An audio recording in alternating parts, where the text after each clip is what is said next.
will be giving a presentation on the various types of radiological survey instruments.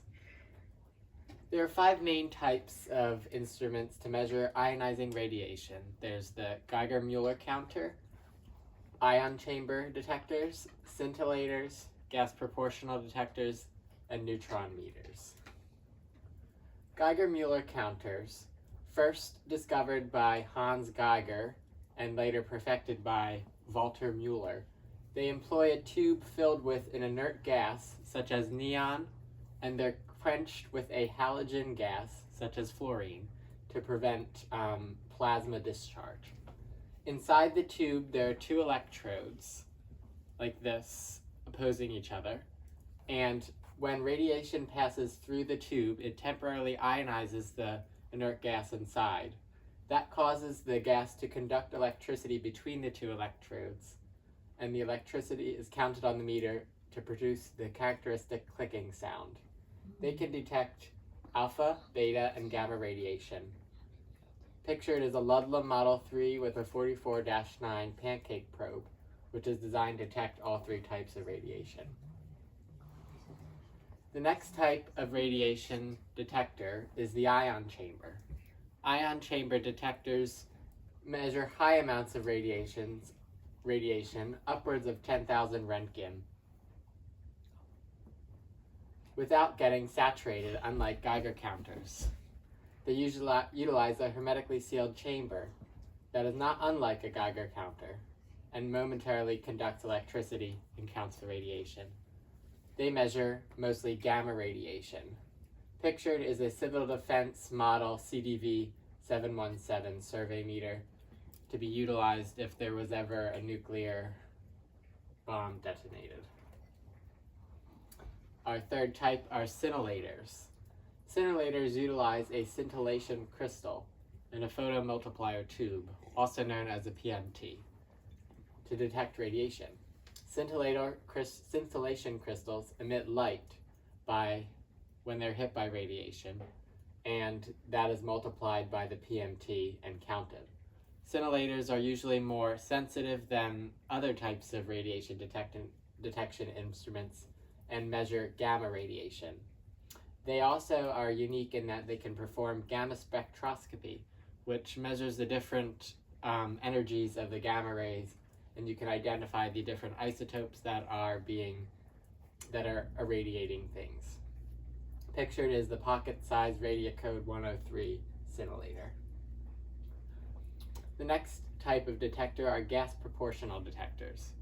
Gas proportional detectors utilize a gas such as P10, which is a mixture of 90% argon, a noble gas, and 10% methane to detect radiation. And as you can see in the picture, they're usually attached to a survey meter of some sort. They're more sensitive, just like scintillators, and they measure alpha and beta radiation. Pictured here is the Ludlum 43-37 gas proportional detector. The final radiation detector is called a neutron meter, and they're also, like ion chambers, utilize a chamber of gas, which is this spherical circle chamber, and they detect neutron radiation. The chambers are usually spherical, and this one is filled with helium. Neutron radiation is perhaps one of the most not talked about and most dangerous radiations, because they can make usually stable things radioactive. And this is a Ludlum Model 2241-4 neutron meter. That concludes my presentation on radiological survey instruments. Questions? Which radiation should we be concerned about? What would be most useful for us to use to detect radiation that would be dangerous to us? Well, all ionizing radiation is dangerous, but I think the cheapest and the most applicable to us would be a Geiger-Muller counter, which, especially this model, as this detects alpha, beta, and gamma with this pancake probe, which most Geiger counters only detect gamma and some beta radiation.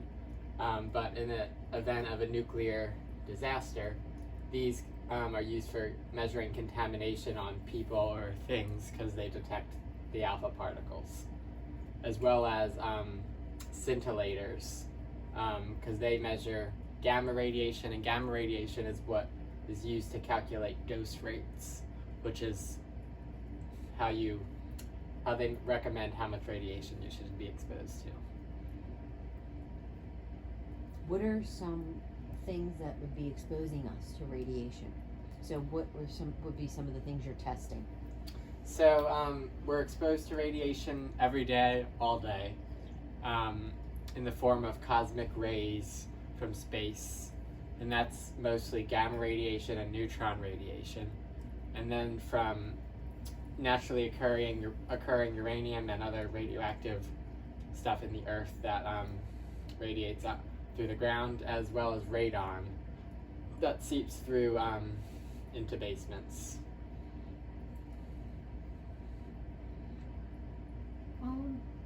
How does radiation get inside your body? Well, there's different types, which I'll cover in my next presentation, and I'll answer that question. Okay, that's going to conclude this presentation. Is there any other information that you could send us home with based on these? I know this is about the materials, and your next presentation may go into this, but what is some useful information? Maybe what is a tool that you would recommend everyone have in their home?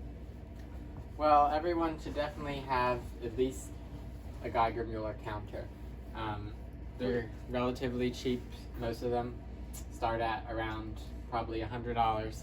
This model, new, would be around $1,500. But you can find them used for a lot lower. But I would recommend this specific model because it detects all three types. Thank Okay, you. that's going to conclude. Thank you.